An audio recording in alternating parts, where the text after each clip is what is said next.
But that's okay. I came out of it looking like a sugar-coated donut, and that's fine. I accepted my fate. Hello adventurers, my name is Alexandra with the Bucket List Mermaid, and it is my goal to help you check off everything on your adventure bucket list. And today we are hitting the sand, literally, that's right, we are going to be talking about the Great Sand Dunes, and more specifically, sandboarding and sand sledding. If you've ever wanted to snowboard without the cold, or you just wanted an adrenaline-pumping activity in Great Sand Dunes National Park, then this is probably for you. I recently hit the dunes myself, and let me tell you, it was such a fun experience, and I cannot wait to talk about it so that you can also check it off your adventure bucket list. But before you grab a board and start shredding that sand, let's talk about what you need to know, some tips and tricks, and my experience with sand sledding.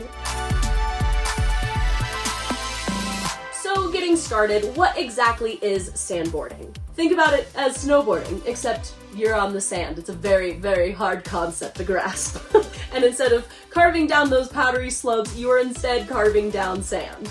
Now, the Great Sand Dunes are home to some of the tallest sand dunes in North America, so this makes it a prime spot to go sandboarding or sand sledding. Now, before we get started answering the question, no, you do not need to be a snowboarder. Trust me, I am not a Shaun White myself, but I still had fun. Honestly, if you can balance, you can lean into some turns, and most importantly, if you are okay with eating a lot of sand, you will be a-okay. Now, as an alternative, you can also go sand sledding. It is exactly what it sounds like. It is sledding, but on the sand, where you kind of just sit on a board versus quote-unquote strapping yourself into a board. So we will be talking about the differences between this and what is right for you. Now, unlike snowboarding and skiing, you cannot rent it from the park directly, and I actually heard a lot of people getting really mad about this because they thought they could rent a sandboard or a sand sled, but you actually have to rent it before you enter the park.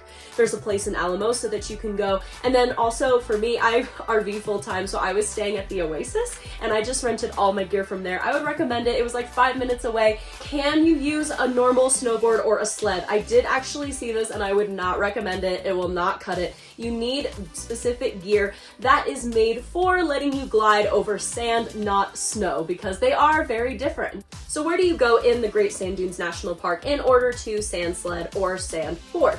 Now, honestly, you can kind of just go to the main area. It is a little bit of a walk out there, and there was a lot of people going all around and sandboarding. Now, you can hike, although I must tell you that hiking in the sand is very, very hard. I actually ended up spontaneously hiking all the way up to the top, and I thought I was no longer going to exist at a few points.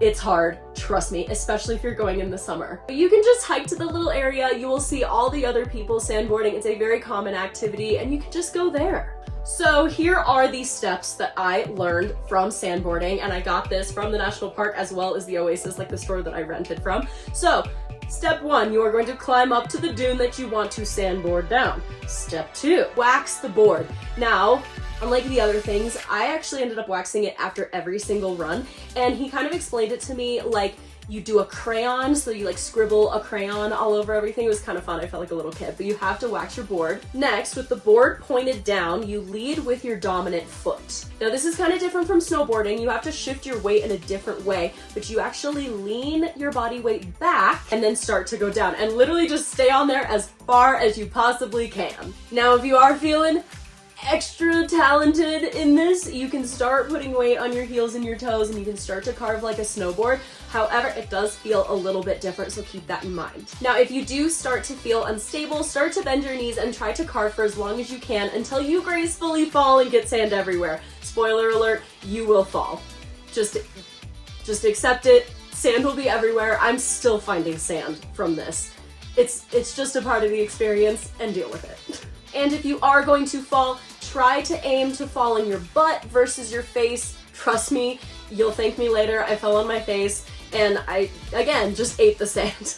I feel like the guy from Star Wars who's like, I don't like sand. It's coarse and it gets everywhere. I am that guy. Now, sand sledding is a lot easier. You literally just point it down and you just go. Now, it is an absolute blast, but it is a workout. For any epic ride down, you're gonna have to hike all the way back up. That's just how it goes. It's like doing a Stairmaster at the gym, except with way better views. At one point, I ended up taking the sandboard, putting it into the board, and using it to pull myself up on the sand, and then repeat. Like, I was literally just climbing up this mountain. Trust me, do not underestimate it. Bring tons of water, bring sun protection, because you're gonna need it. It was one of the hardest hikes I've ever done. Seriously? It was so hard. I'd say if you have any experience surfing, skateboarding, snowboarding, I think you would pick it up faster than a person who's never done those things. Or if you just want to try something new, personally, I liked sandboarding better than sand sledding because I thought it was more exhilarating. However, if you're just looking to just quickly check it off your bucket list, do it, I would recommend sand sledding, especially if you don't want to fall as much. Actually, that's a total lie. I feel like I fell equal amounts on both.